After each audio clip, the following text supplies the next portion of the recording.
Welcome and congratulations. You found the Satori Show with host Amy Satori, your spirit guide to the unseen world. Amy's ability to communicate with and interpret for spirits in that world is simply amazing. Her mission is to use this gift to help people understand what's happening in their life so they can take positive action to move forward. So let's tap into this unseen world together and discover what our friends and loved ones on the other side have to say about our health, love, relationships, our pets, our destiny, and so much more. I hope you'll join me, Kevin McDonald, as we delve into our lives and the world we live in right now on The Satori Show.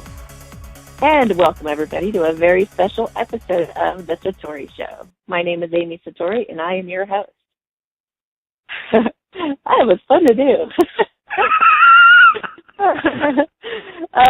So Kevin contacted me recently, and he said, I just kind of want to give you a heads up that I kind of did something. And I was like, I wonder what this is going to be, And this is still pretty new to us, so we've got we have so many incredible synchronicities and things that are happening to all of us that are involved with this podcast. I'm getting reports of it all the time. And certainly to whoever's listening to this, if you're also getting synchronicities that tie into these podcasts, I'd love to hear your story as well. So I was really curious, like, well, okay, so where's this going and what's happening here? And he basically said that he had this, he just felt incredibly moved all of a sudden out of nowhere to go record his own little talk about something. He didn't tell me what it was about or anything. And he just said, I'd like your permission to put it on the show if you want to listen to it and, tell me what you think. So I sat down and I was ready going, oh, what's this going to be? And it ended up being this really awesome talk that you're about to hear. Very heartfelt, very wise. And he's going to be talking about gurus, avatars, and such that we tend to give our power away to. So I'll let you listen to the recording, and then Kevin and I are going to be discussing his talk afterwards. So stay tuned and enjoy his very beautiful, heartfelt message that ended up giving me chills at the end. And we'll be discussing this in a moment. Well, hello, everybody. My name is Kevin McDonald from The Satori Show. And this is a special podcast today.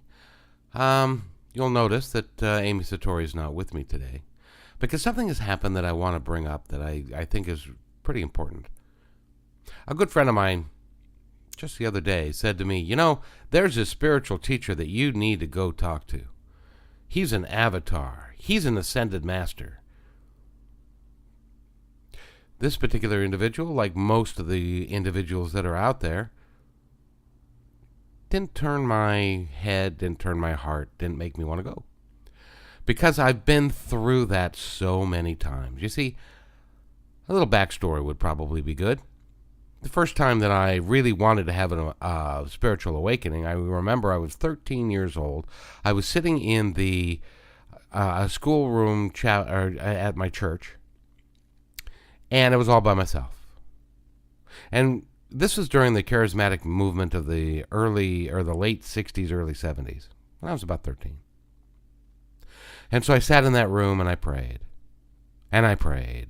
And I said, come, take me. Come, Holy Spirit, live within me. Take me, be me, have whatever you want with me. And of course, nothing happened. Nothing happened. And nothing happened. So I gave that up.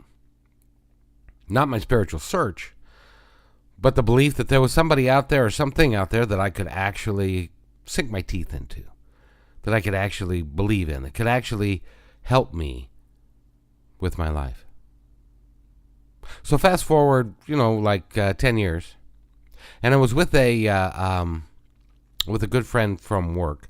And she was saying, you have to come to this church. Because we had been talking about spiritual matters. And she said, you have to come to this church. They're 2,000 to 3,000 members strong, and it's incredible.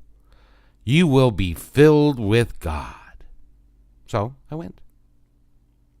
Went several times. And the last time that I went, well, first of all, I have to tell you that they were also charismatic. They used to talk in tongues. And I distinctly remember one time they had this place that was kind of like a cave underneath behind the chapel itself, and where people would go down to pray and to speak in tongues. And so I distinctly remember having 5 people, 5, praying over me. Lord, give him the speak of tongues and let him have the Holy Spirit and all that. Well, I can distinctly remember sitting there going, hey, man, nothing's happening, but I don't want to feel like an idiot. So I started speaking this gibberish that I knew wasn't anything other than gibberish. But it was like, holy Lord, look, he's talking in tongues and so forth. Well, fast forward to the service that day, and I thought that they had a pretty good message, and the preacher was very charismatic, and he had a wife who could speak in tongues.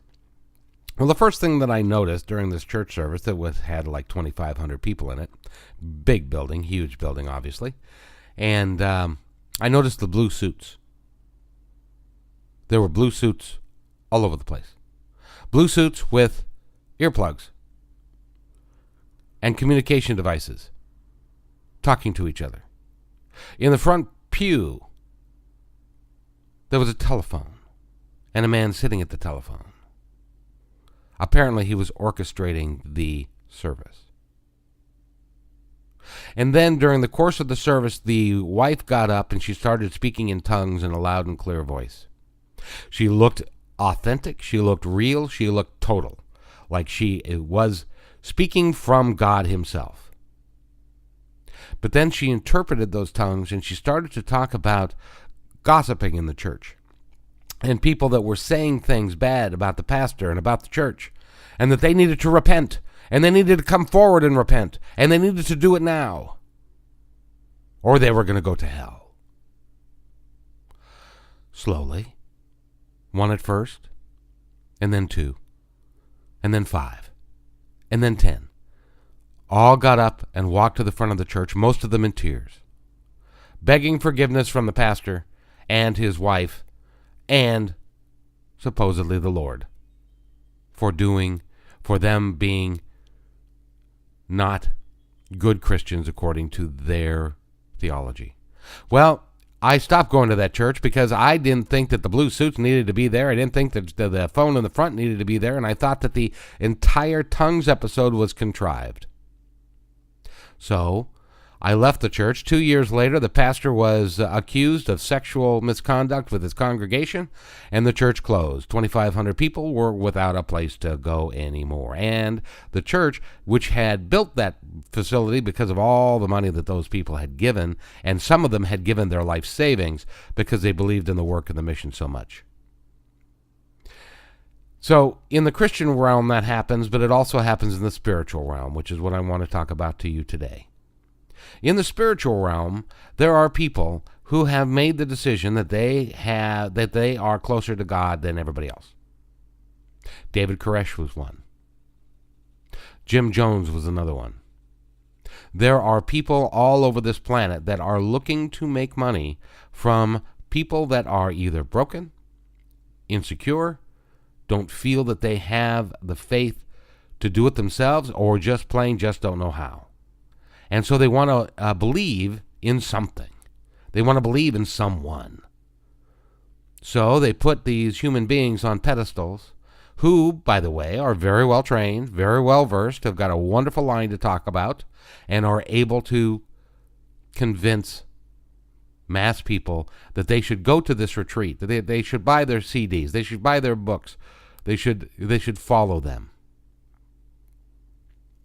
Most of these people end up with a bad taste in their mouth, or there is something that bad happens to them. Like I said, Jim Jones, 900 people were killed. David Koresh, over 70 people, including 35 children, died. For what? Because he said he was closer to God. He said that he had a better way. He said that he was the Messiah in David Koresh's case. And there are people like that all over the world. And most of them are in it for the opportunity to make money, the opportunity to lead people into what they want and to create a movement. I'm here to tell you that that's all wrong. That's not the way the source intended it for it to be. I believe we are all one. We are all equal in the eyes of God, and therefore we are all equal. We all have the ability to do what all these people do if we want to exercise the training. But most importantly, if you want a spiritual connection with the source, with God, with the universe, whatever you choose to label it, you need to go within. You need to find people that will help you go within so that you can do the work yourself, so that you can learn about yourself and you learn to talk to your inner self to create the life and the existence that you want for yourself. This isn't done by any external source, like when I was 13, expecting the Holy Spirit to come raining down on my head and tap me on the head with his wand, and suddenly I would be different. No, it doesn't work like that. It wasn't intended to work like that. It was intended for us to be on a journey, to explore life, to enjoy each other, to help each other to be the best that we can be. Not to worship any other particular human being that still has to use a bathroom, that still has got an ego, that is still in search of money to live. Some people choose to prey on others, and they are the wolves of our society. Be they Christian, be they spiritual, be they agnostic, it doesn't matter.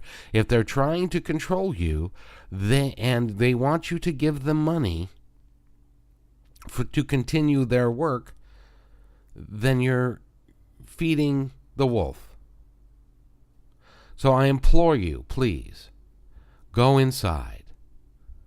Go deep inside. Talk to yourself. Talk to your guides. Get in communication with your guides. Nobody else can do that but you. Now, I will say that there are some people in this world that can help you do that. And those teachers, those spiritual people that are in the business of helping you get into contact with you, those are the people that you want to associate with. Those are the people that can really help you become in tune with what your life's mission here is. What you're destined to be. Only you can determine that. And you determine that by going within, not what somebody else is going to tell you. So even these spiritual people that do have their heart in the right place, they're not going to tell you what to do. They're going to tell you how to access those tools so you can do it for yourself. Yeah, I know. It's a lot of work. It's a lot more work than sitting and listening to somebody and saying, yeah, well, that's right. He's right. Okay, I'll believe that. That's good. Okay, I'll get you. Okay, here's $20. Don't succumb to that. You spend 40 hours, 50 hours, 60 hours a week at a job. You spend the time with your kids. You're cleaning your house. You're doing all of this stuff. Take 10 minutes a day to spend on yourself and go inside. Go inside yourself. Listen to the voices that come to you, the intuition that comes to you, and follow it. Go to a bookstore. Buy the first book that speaks to you. That's a message from God. Listen to music. Listen to music and listen to the lyrics. Sometimes the most incredible messages come from just listening to music. Now, I will say that if you're looking for a spiritual person who can help you help yourself, Amy Satori is a wonderful person. Now, I would like to preface that by saying that this may sound like a long commercial for her, but it's not. And let me tell you why. There are two things in my world that are important to me. One is truth, and the other is integrity. I choose not to work with anybody who lacks either. I will not dedicate my time, my voice, my talents to somebody who is not genuine. That's why I've associated myself with Amy Satori. You see, I've met a lot in the last 20 years of doing radio and doing what I do. I've met a lot of people that claim to be spiritual. Some are, and rightfully so, and some are not. Some are playing, some are writing books so that they can make money, so that they can make a living. I actually had one spiritual teacher that his secretary told me, and I won't mention any names, but she said, "Oh, I'm sorry, he doesn't do anything for less than 200 people in a room." And my point to her was, but isn't he a spiritual teacher to meet people as they are, where they are, and as they come? And she said, yeah, but he doesn't do anything for less than 200 people. It's not worth his time. He needs to make the money. And from that point on, I started looking in terms of, why are you doing what you're doing? Is it because you need to make money to live, or are you making money, and are you doing it for the glory of yourself, or are you doing it to help people glorify themselves by going within? If you're those people that are glorifying themselves by trying to enrich themselves and to put themselves on a pedestal, please, please, I implore you, stay away from. Those people have an agenda other than you, other than making you the best person that you can be. Those people want your money. They want your worship. Even Jesus had 12 disciples. He didn't have throngs of people following him around. He didn't ride around in a great big chariot. He rode a donkey, or he walked. He had 12 disciples. Now, those 12 men were there so that he could teach them, so that they could go out and tell the world about his message. And his message was powerful. Unfortunately, some of that has been lost over time. But even he, who had the ultimate power, who scared the bejesus out of everybody that was in power, so much so that they had to have him killed, even he had a small group of people that were dedicated to the betterment of society and the empowerment of each individual. So I hope you'll take that to heart. I know this was only supposed to be like a 2-minute thing, but it's kind of turned into a little bit more than that. But I hope that you'll take that to heart and remember that you have the power and the glory all within you. Seek out people that are going to help you bring that out in yourself. Give you tools on how to do that. And then take the time to do it. I remember Amy Satori in one of our podcasts was talking with a lady that came to her, and actually Jesus came through, and Amy said that Jesus didn't want to talk to her anymore because she wasn't doing the work. And we all do that to some extent. We all decide, what's the easiest way that I can get there? Well, in this particular instance, there really is no easy way. You have to do the work, and you have to do it yourself. It's great if you find someone like Amy Satori who can give you the tools to do it and the exercises to do it, but you have to go and then you have to do it. It's up to you. And you know what? It doesn't matter. If you choose to do it this lifetime or you choose to do it another lifetime, you will do it. It's just a matter of when. I hope that you have stayed through this entire thing and listened to it. I really wanted to get this off my chest. I'm very glad I did. This may never see the light of day. I'm going to turn it over to Amy Satori, and she's going to decide whether or not this message is worth you listening to. But I can tell you this. I love each and every one of you. I hope that you will listen to yourself and do the best thing for yourself that you can do, and that is to do the work. Do the meditation. Go in, find the literature, find the books that can help you help yourself. Lead a better, more productive, more loving life. And by the way, remember, we're all one. We're all the same. We're all God's gift, and I hope that you view yourself that way. And as I always say on the podcast, do something nice for yourself today. Do something nice for somebody else. And remember, your heart is free. Have the courage to follow it. Thank you, and have a great day.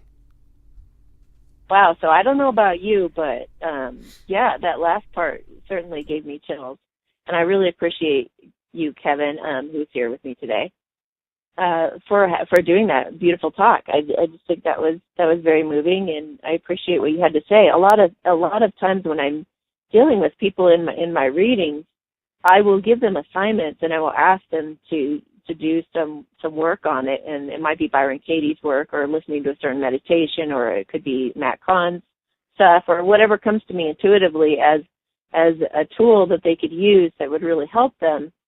I might ask them to do this homework, and whatever this homework is, their guidance has pretty much pegged the perfect thing to help them step into their power. And when I say step into their power, what I mean is to give them more self-empowerment, give them more self-esteem, boost them up to even more than what they are. So, and I get discouraged if people come back to me and they're like, no, I really didn't have time to read that book, or I really haven't had time to listen, or, just tell me what to do next, or just, and I think, okay, well, that's fine for this situation. Like right now, I can help you muck through the situation. I can tell you what to do right now. But ultimately, Jesus taught people how to fish. He didn't just say, here, let me hand you a fish. Here's your dinner. He taught his people how to do that. So I really love it when people report back to me that they've been doing their own stuff. And I will tell you, I would not be asking people to do this if I hadn't done it myself. I went through years of, I was in a really emotionally abusive and sometimes a little even physically threateningly abusive situation for quite some time. And this is another way that we give our power away, not just to gurus and teachers, but to people like bosses and anyone who basically scares or threatens us or wants to make decisions for us, and we let them do that for us. That's basically like my definition of what he was talking about. But I spent every morning back in that situation doing Byron Katie's work for a half an hour, 45 minutes every single day. I was dedicated. And if I ever had a situation that really hurt me or bothered me, I would sit down and do it again. So I'm not asking you to do something that's impossible. And even one of the exercises is just to quiet your mind for 2 to 5 seconds, 12 times a day. That you could squeeze into anybody's schedule. I don't care who you are. When you are wiping in the bathroom, just go quiet in your mind. You do have to do that a number of times a day. So I'm just saying, you can squeeze it in. You could do it while you're chewing food. You can do it while you're opening the fridge to get food out. So I'm just saying there's no excuse not to do some of this work. And by work, I mean a number of different things, but I'm virtually meaning like do what you can within yourself, whatever tool resonates with you, in terms of like going inwardly and quieting your mind or meditating or whatever works for you to basically empower yourself and make yourself emotionally as strong and mentally as strong as you can possibly be and as free as you can possibly be to tune into, enhance your own intuitive abilities, to follow your own guidance system, and to be able to discern the right way to go in your own life, because I think we're leading to a very telepathic age. I think this new earth that we are forming and shaping into is going to be very powerful, and it's going to involve a lot of telepathy. So we gotta learn how to discern for ourselves and to follow our own guidance and that sort of thing. And even when we have like aliens that will be disclosed, when that starts to come out, and we actually have, that's going to be a very stunning event. And when that should happen, we better be pretty darn sharp in our intuition. So don't be lazy, people. Do not sit there and let other people be making your decisions. You got to start sharpening your own intuitive abilities and skills right now, not just for fun, but for your own safety and your own ability to kind of protect your, protect yourself and be able to, be in your power and step in your power and feel more secure and safe. So anyway, with that, Kevin, thank you so much for that talk. That was absolutely beautiful. And tell me, where did that come from, or what inspired that talk, and maybe just share a little bit more about that, and maybe what I just said. Well, as you know, and I said in the talk, I've been spiritually seeking since I was 10, 11, 12. Because I'd gone to church all my life, but I didn't feel a connection. I never felt a connection to a deep, abiding connection and love. So I found myself in that schoolroom in the church by myself, because I saw all these people around me having these charismatic moments. They were like high on the Lord. They were filled with the Holy Spirit. They were all of these things, and I felt none of it. And I didn't understand why until when a certain period of time goes by, and those people that were quote unquote high on the Lord and were filled with the Holy Spirit went off and did drugs and did other stuff and were not grounded in what they believed. So I learned that it was not a real experience. And so that led me to thinking about all of the people that are out there and the people that think that they're more than, that, you know, the ascended masters that are on earth, and the avatars and the gurus and the preachers of mega churches, and all of these folks that raise themselves up as being better than the masses. Mm-hmm. And I think that they do that, Amy, because if the masses look to you for wisdom and for those words, that gives you power. And then you can solicit money from the flock, and that gives you more power to be able to do what you want to do. If you were to say, as you do, go within, do the work, and help yourself, those people could no longer exist. Mm-hmm. Because they need that power. Sometimes people give their power even away to Jesus, and that's not what Jesus wanted us to do either. Jesus said we could do that and better. And so he was an example, but he was trying to get us to go inside. He was trying to get us to meditate. He was trying to get us to enlighten. And when you're enlightened, you actually become all empowered and completely independent within yourself. And just like he was a really intuitive, obviously very psychic person.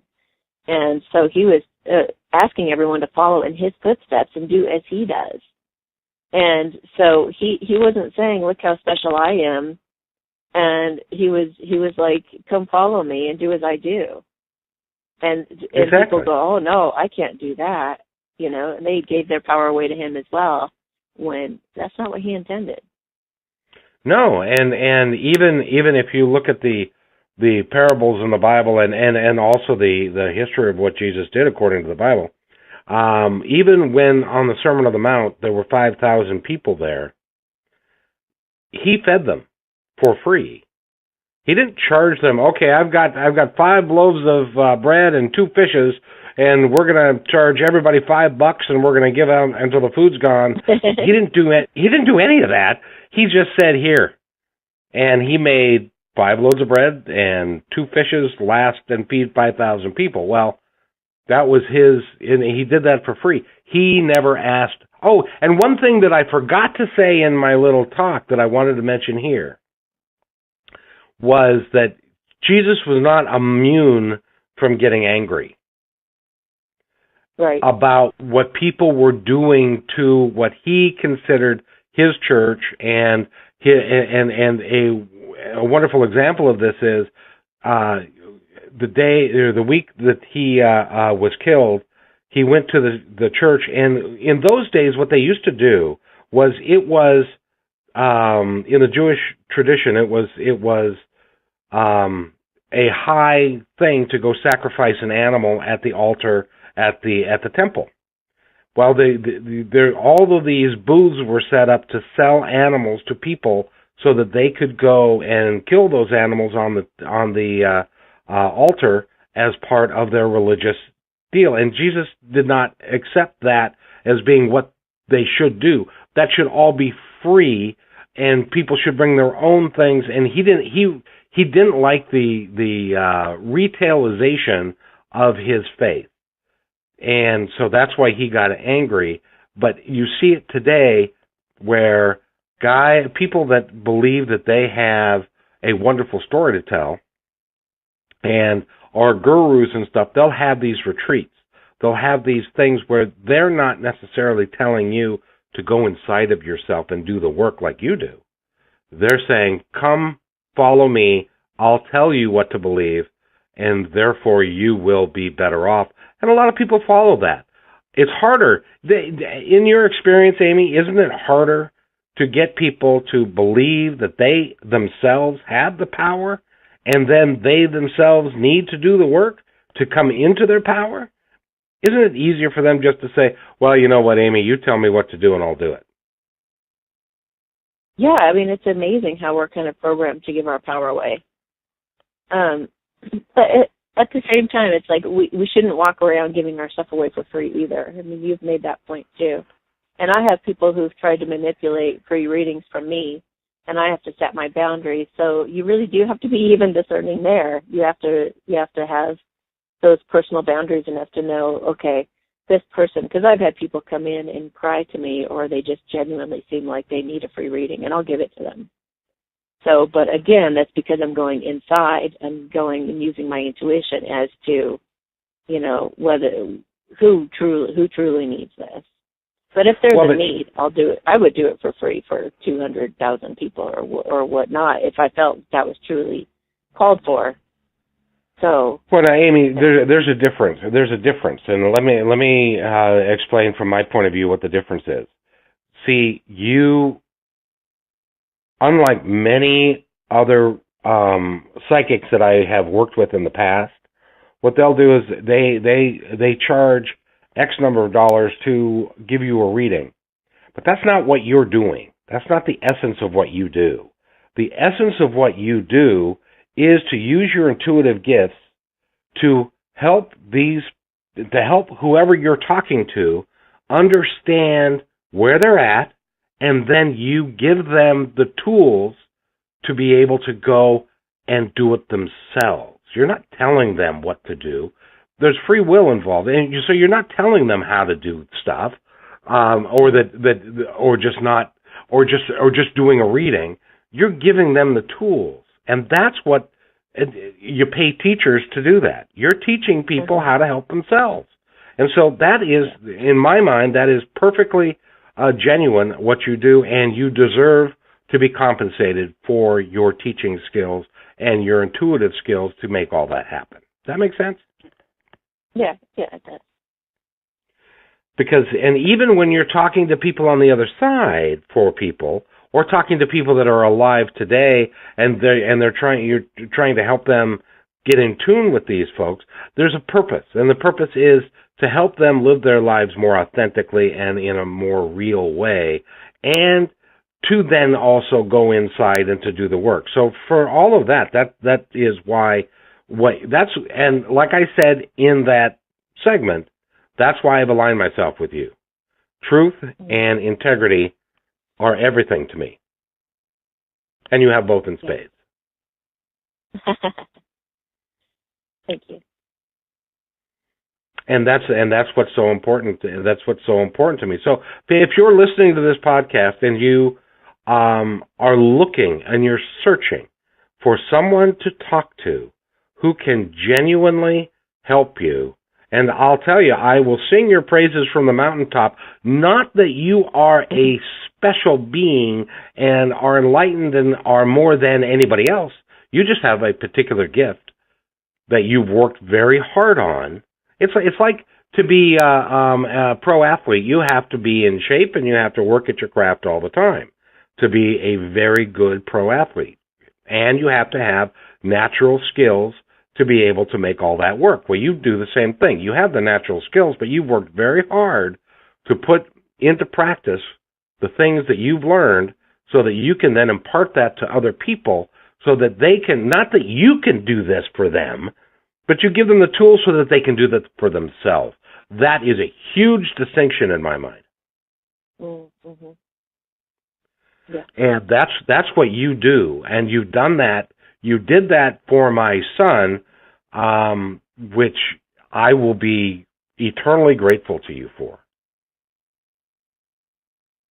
well, I'm really glad that I could help him. And whoever else might be listening who's had some differences happen for them as well. Absolutely. And like I was telling someone earlier, more people and more people are going to hear about these podcasts, are going to go there, and you're going to help people that you have no idea who they are. And you may never meet them. They may never have the courage to call you to book a reading, but that becomes inconsequential because you're helping them in a very, very real way. And I thank you for that. Well, this whole thing was your idea, so thank you as well. But I'm happy to be, used in this way. It's very fulfilling work. I can't imagine anything else that would make me happier to be doing. Well, and we're just at the tip of the spear, my friend, because this is a message that everybody needs. And you're right. Everybody needs to, and let's talk about this for just a second, about helping people sharpen their own intuitive powers. What work would you suggest people do to improve their intentions and their abilities? Well, gosh, there are so many incredible books out there. Sonia Choquette and just, becoming more present in the moment, obviously. And I would definitely recommend the episode that we did on your intuition, how to develop your intuition. I think that could be helpful. Do a lot of experimenting. Do a lot of, maybe start your day every morning. You could use tarot cards too. Tarot cards are very, very helpful in terms of tapping into energy, and you feel into the cards, you get to know the cards. They become almost like these little personalities. And then you can learn to be intuitive through that venue, I guess, not a venue, but that way. There are so many different things that you can use. It's vast, the options, the divination tools that you can use and everything. But if you can just sit quietly for some people think you have to meditate for an hour, but just sit for 5 minutes and just be quiet. And like Carrie said, listen to God and just make it a regular part of who you are, what you do. When you do Qigong and you do something that cultivates your Qi, I've done Qigong for 15 minutes every morning for a while. You start to get intuitive messages doing that type of an exercise as well. And then what you can do is kind of predict your day or ask for guidance throughout the day, or pick a tarot card for that day and reflect on it all day long, or reflect on that message or look back that evening or the next day and see how it all kind of played out, or even write down your dreams that you're getting and how those came to be as well. And it's really neat, the synchronicities that start to happen as well. And you start to get messages through friends and things. We were just talking about this a little bit ago, but I ended up talking to one of the post-show talks that we had. I was talking to Travis and Kevin, and I said something about how Travis could use a unicorn in the work that he's going to be doing. And I encouraged him to do a meditation and get to know his unicorn. And we started to talk about that, and he said, well, I got this name the other night, in between my awake state and my sleep state. And he says, and maybe that's the name of my unicorn. And he said the name was something that actually was, it hit me in my own personal life. And when that happened, I tuned into it, and I was like, I don't think this is the unicorn. I think somehow this is a message coming through him to me. And then I asked more questions about that. I was like, was it? And then he ended up having a dream that it also had to do with and correlated with me and what was going on with that person in my mind. So I was kind of blown away. I'm like, holy cow! It's as if the dream was dreamt through him for me, and he was even given the name to make the correlation. But that's the stuff that starts to happen when you start listening to your intuition. And it can work that way because maybe I'm biased, and I would have been thinking in my mind, I created that to give myself hope. I'm just thinking that, or just trying to be, sometimes we're biased with our own stuff, that our own needs and wants and desires, which is also why it's a good reason to constantly let go of those things so that you can see real clearly. But anyway, so he gets this message from me, and it was kind of perfectly, it was perfect and just what I needed to hear. And then that gives Kevin validation and confirmation that had come through Travis, and gave Travis, the idea that, oh my gosh, messages can come through me for other people. And that validated his own hearing and seeing, and validated all three of us in that experience. And that's the way Spirit works, or God, or the universe. It all works to constantly kind of validate our synchronicities and signs that we get on a regular basis. And we can learn to trust that more and more as we go along and practice and use it on a regular basis. I think you just said the biggest key right there is to trust. A lot of us discount what we hear. How many times have you heard somebody say, I knew I wasn't supposed to do that, but I did it anyway? Well, it becomes, for me, it's about subtlety. I've learned to really listen to the subtlety. And those are the moments where, you might feel like, ooh, I better grab my coat, but then you don't, because logic comes in and says, no, it's 80 degrees out. But you end up going on a tour, and there's a freezer involved, and you go in the back, and you're freezing for 15 minutes. You can't wait to get out of there, and you think, why didn't I bring my coat? So you really do have to listen. You've got to have a quiet enough mind to where your external reality doesn't totally and completely consume you, so that you're halfway. There's always a little part of you that's observing everything that's going on, that can detect those very subtle things. And that's an art form in itself. And that's, we're back to getting to being very present in the moment. And at least I always tell people, try to keep 50% of you focused on the world and what's going on around you. But at least another 50% is paying attention to what you're doing and saying, and the space around you, and your vibrational energy, and that feeling of aliveness in your body. Split your attention up. That's what's going to make you more intuitive. Well, that's amazing. Well, and that is something that a lot of people discount, and we all say, I've heard that little voice in the back of my head. Sometimes it would be really good to listen to that little voice in the back of your head, because somebody, and probably your higher self, is trying to tell you something.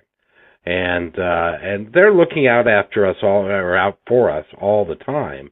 We just don't, we discount it a lot, and we don't take it to heart.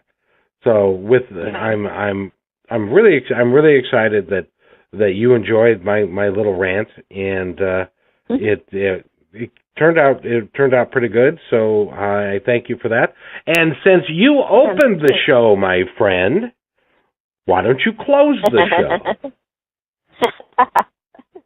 Yeah, thank you so much, everybody, for being part of this episode today, and for getting to be a part of hearing that special message that Kevin set aside for us. And it was a really beautiful, important message for us all. So go forward in your day. Be happy, be positive. What else do you say? Be happy, be positive, follow your heart. And with that, have a beautiful day.